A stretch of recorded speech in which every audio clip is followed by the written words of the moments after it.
आज तपाईँले स्टार्टस क्रिएसनमा तपाईँले भिडियो देखेर थाहा पाइसक्नु भएको छ होला। आज चाहिँ हामी कुन चाहिँ म्युजिक मा चाहिँ बिट बनाउन गइरहेको छौँ भनेर। यदि तपाईँले पनि यो म्युजिकमा भिडियो बनाउन चाहनुहुन्छ भने सबैभन्दा सुरुमा आफ्नो मोबाइलमा भएको क्यापकट एप्लिकेसनमा जानुपर्ने छ। क्यापकट एप्लिकेसनमा जानु होला। क्यापकट एप्लिकेसनमा गएर न्यू प्रोजेक्टमा जानु होला। न्यू प्रोजेक्टमा गइसकेपछि तपाईँले फोटोमा जानुपर्ने छ। फोटोमा गइसकेपछि तपाईँले चाहिँ यसमा 9वटा फोटोहरू सिलेक्ट गर्नुपर्ने छ है। 9वटा फोटोहरू सिलेक्ट गरिसकेपछि तपाईँले एड बटनमा गएर क्लिक गर्नुपर्ने हुन्छ। एड बटनमा जानु होला। एड बटनमा क्लिक गरिसकेपछि अब चाहिँ हामीले सबैभन्दा सुरुमा फर्मेटमा जान्छौँ। फर्मेटमा गइसकेपछि 16:9 को रेसियो राख्नु होला र इमेजमा क्लिक गर्नुहोस्। इमेजमा क्लिक गरिसकेपछि एडिटमा जानु होला। एडिटमा गएर रोटेट गर्नुहोस्। सबै इमेजलाई चाहिँ तपाईँले यसरी रोटेट गर्दै राख्नुपर्ने छ है। हामीले 9वटा फोटोहरूलाई चाहिँ रोटेट गर्दै 16:9 को रेसियोमा राख्नेछौँ। यति गरिसकेपछि लास्टमा आउनुहोस्। एउटा हामीसँग वाटरमार्क रहनेछ, यसमा क्लिक गर्नुहोस् र थोरै ब्याक गर्नुहोस् र अझै ब्याक गर्नुहोस्। त्यसपछि लास्टमा वाटरमार्क रहेको थियो, त्यसमा क्लिक गर्नुहोस् र डिलिटमा गएर क्लिक गर्नुहोस्। डिलिटमा गइसकेपछि अब चाहिँ हामी स्टार्टिङमा आउनेछौँ। स्टार्टिङमा गइसकेपछि सबैभन्दा सुरुमा हामीले यसमा एड अडियोमा क्लिक गर्नुपर्ने हुन्छ। एड अडियोमा जानुहोस्। त्यसपछि एक्सट्र्याक्टेडमा क्लिक गर्नुहोस्। यसमा गइसकेपछि तपाईँको मोबाइलमा भएको म्युजिकलाई यसमा इम्पोर्ट गर्नुहोस्। इम्पोर्ट गरिसकेपछि अब चाहिँ हामी ड्युरेसन मिलाउनतर्फ लाग्नेछौँ है। यदि तपाईँले यो म्युजिक आवश्यकता पर्छ भने तपाईँले चाहिँ म्युजिक डाउनलोड गर्नु होला। मैले चाहिँ डिस्क्रिप्सनमा लिङ्क राखिदिएको छु र यदि डिस्क्रिप्सनमा दिएको लिङ्कबाट डाउनलोड भइरहेको छैन भने तपाईँले फेसबुक अथवा टेलिग्रामको लिङ्क भेट्न सक्नुहुन्छ। त्यसमा पनि तपाईँले मेसेज छोडेर म्युजिकहरू चाहिँ तपाईँले त्यसमा मेसेज छोड्न सक्नुहुन्छ म्युजिकको लागि। अब चाहिँ हामी सबभन्दा सुरुमा इमेजमा क्लिक गर्नुहोस् है। इमेजमा गइसकेपछि तपाईँले ड्युरेसन मिलाउनु पर्ने छ। फर्स्ट इमेजको ड्युरेसन रहेको छ हामीसँग 1.3 राख्नु होला फर्स्ट इमेजको ड्युरेसन। त्यस्तै गरेर नेक्स्ट इमेजमा आउनुहोस्। नेक्स्ट इमेजको ड्युरेसन चाहिँ तपाईँले 1.7 राख्नुपर्ने छ र फेरि नेक्स्ट इमेजमा आउनुहोस्। यसको ड्युरेसन चाहिँ तपाईँले 1.5 राख्नु होला र हामीले चाहिँ यो बिचमा 3वटा इमेज चाहिँ 1.5 को ड्युरेसनमा राख्नेछौँ। 2वटा इमेज राख्यौँ र यो इमेज पनि हामीले 1.5, 3वटा इमेज चाहिँ 1.5 मा राख्नुपर्ने छ। त्यसपछि नेक्स्ट इमेजमा क्लिक गर्नुहोस्। नेक्स्ट इमेजको ड्युरेसन चाहिँ तपाईँले 2.2 राख्नुपर्ने छ र त्यसपछि हामीले यो इमेजको ड्युरेसन चाहिँ 0.9 राख्नु होला। 1 भएछ 0.9। अनि त्यस्तै गरेर हामीले सेकेन्ड लास्ट इमेजको ड्युरेसन चाहिँ 1.5 राख्नुपर्ने छ र लास्टको इमेजको ड्युरेसन चाहिँ तपाईँले 1.4 राख्नुपर्ने छ है।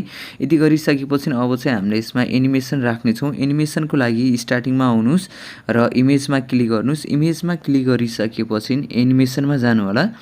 एनिमेसनमा गइसकेपछि तपाईँले फर्स्टमा कम्बो चुज गर्नुहोस्। कम्बोमा गइसकेपछि अब चाहिँ तपाईँले फर्स्ट इमेजमा चाहिँ हामीले बाइसेक 2 राख्नेछौँ। यसलाई सार्दै जानु होला। बाइसेक 2 राख्नु होला। मैले चाहिँ साउन्ड यसमा म्युट गरेँ है, किन भन्दाखेरि मेरो यसमा चाहिँ कपिराइट क्लेमहरू आउन सक्छ, त्यो भएको कारणले मैले म्युट गरेको। र बाँकी जति पनि इमेज रहन्छ है, यो इमेजलाई चाहिँ हामीले पेन्डुलम 1 राख्नेछौँ। सबै इमेजलाई तपाईँले पेन्डुलम 1 राख्नु होला। हामीले यो इमेजमा पनि क्लिक गर्नेछौँ पेन्डुलम 1, यसमा पनि पेन्डुलम 1 नै युज गर्नेछौँ है। यति गरिसकेपछि तपाईँले टिक मार्क लाउनु होला। त्यसपछि स्टार्टिङमा आउनुहोस्। स्टार्टिङमा आइसकेपछि तपाईँले इफेक्ट राख्नुपर्ने हुन्छ। इफेक्ट राख्नको लागि हामी 2टा इमेजको बिचमा आउनु होला। 2टा इमेजको बिचमा गइसकेपछि तपाईँले इफेक्ट राख्नुपर्ने हुन्छ। त्यसको लागि इफेक्टमा जानुहोस्। इफेक्टमा गइसकेपछि हामी भिडियो इफेक्टमा जानेछौँ। भिडियो इफेक्टमा गइसकेपछि यसमा तपाईँले एउटा मेटर इफेक्ट भेट्न सक्नुहुन्छ है। मेटर इफेक्टमा क्लिक गर्नुपर्ने हुन्छ। थोरै तल आउनु होला। हामीले मेटर इफेक्ट भेट्न सक्छौँ। मेटर इफेक्टमा क्लिक गर्नुहोस् र यसको ड्युरेसन चाहिँ हामीले यो इमेजसम्म राख्नेछौँ र अब हामीले फेरि के गर्नेछौँ, यसलाई कपी गर्नेछौँ। एउटा इमेज छोडेर तपाईँले फेरि यो मेटर इफेक्टलाई सेट गर्नुपर्ने हुन्छ। जस्तै मैले यहाँनिर सेट गरेँ र यसको ड्युरेसनलाई फेरि घटाइदिनुहोस् र कपी गर्नुहोस् र यसलाई पनि हामीले एउटा इमेजलाई छोडेर मेटर इफेक्टहरू सेट गर्नुपर्ने हुन्छ। यसलाई चाहिँ यहाँसम्म राख्नुहोस्। यसलाई पनि कपी गर्नुहोस् र यसलाई पनि हामीले यहाँसम्म सेट गर्नेछौँ। यसरी चाहिँ हामीले किन राखेको भन्दाखेरि अहिले भनेको हाम्रो यसमा वाटर ड्रपको साउन्ड रहन्छ है बिचमा चाहिँ। अब तपाईँले यो बिचमा क्लिक गर्नुहोस्, ठ्याक्कै यसमा जानुहोस् अनि त्यसपछि थोडा ब्याक गर्नुहोस् अनि त्यसपछि भिडियो इफेक्टमा जानु होला। भिडियो इफेक्टमा गइसकेपछि तपाईँले पार्टी इफेक्ट चुज गर्नु होला। पार्टीमा गइसकेपछि अझै तल आउनुहोस्, यहाँनिर रिपल्स भनेको छ, यसमा क्लिक गर्नुहोस् र ओके। र अब चाहिँ यसको ड्युरेसन पनि तपाईँले इमेजको ड्युरेसनसम्म राख्नुपर्ने हुन्छ। कपी गर्नुहोस्, यसलाई पनि जुन जुन ठाउँमा तपाईँले ग्याप छोड्नु भएको छ यो ठाउँमा चाहिँ तपाईँले रिपल्स इफेक्टहरू युज गर्नु होला र यसलाई पनि कपी गर्नुहोस् र हामीले यहाँनिर पनि छोडेको छौँ र यहाँनिर पनि यसको ड्युरेसन घटाउनु होला र यसलाई पनि कपी गर्नुहोस् र लास्टमा राख्नुपर्ने छ फेरि मेटर इफेक्ट र यसको ड्युरेसन पनि बढाएर राख्नुहोस् है। अब हाम्रो यसमा चाहिँ यसरी मेटर इफेक्ट अथवा रिपल्स इफेक्टहरू आइसकेको छ। अब चाहिँ हामीले थोडा ब्याक गर्नेछौँ, फेरि भिडियो इफेक्टमा जानेछौँ। भिडियो इफेक्टमा गइसकेपछि तपाईँले यहाँनिर फ्रेम भन्ने भेट्न सक्नुहुन्छ। फ्रेममा जानुहोस्, त्यसपछि लिड इफेक्टमा क्लिक गर्नु होला। लिडमा क्लिक गरिसकेपछि तपाईँले टिक मार्क लाउनुहोस्, त्यसपछि लिडलाई थिचिराख्नुहोस्, लिड इफेक्टलाई तल ल्याउनुहोस् र यसको ड्युरेसन चाहिँ तपाईँले फुल लेन्थसम्म राख्नुपर्ने हुन्छ।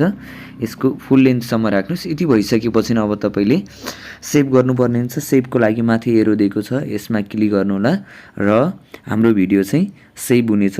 तपाईँले यहाँसम्म चाहिँ यो भिडियो के कस्तो लाग्यो त्यस्तै प्रतिक्रिया दिन चाहिँ नबिर्सिनु होला। यदि कुनै पनि समस्या आइरहेको छ भने तपाईँले कमेन्ट बक्समा कमेन्ट गर्न सक्नुहुन्छ, प्लस तपाईँले फेसबुक अथवा टेलिग्राममा मेसेज पनि छोड्न सक्नुहुन्छ। डन बटनमा क्लिक गर्नुहोस्। डनमा क्लिक गरिसकेपछि तपाईँले फेरि न्यू प्रोजेक्टमा जानुपर्ने छ। भिडियोमा जानुहोस्, भिडियोमा गएर भिडियोलाई सिलेक्ट एड गर्नुहोस् र एड बटनमा गएर क्लिक गर्नुहोस् र सबैभन्दा सुरुमा तपाईँले फेरि फर्मेटमा जानुपर्ने हुन्छ। फर्मेटमा गइसकेपछि 9:16 को रेसियोमा क्लिक गर्नुहोस् र भिडियोमा जानुहोस्।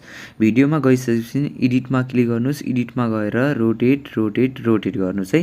रोटेट गरिसकेपछि लास्टमा आउनु होला, वाटरमार्क रहेको छ, यसलाई डिलिट गर्नुपर्ने हुन्छ र थोरै साइडमा सार्नुहोस्, डिलिटमा क्लिक गर्नुहोस्। डिलिटमा क्लिक गरिसकेपछि तपाईँले फेरि सेभ गर्नुपर्ने हुन्छ। यसको लागि चाहिँ यसमा क्लिक गर्नुहोस् र हाम्रो भिडियो चाहिँ टोटली सेभ हुनेछ।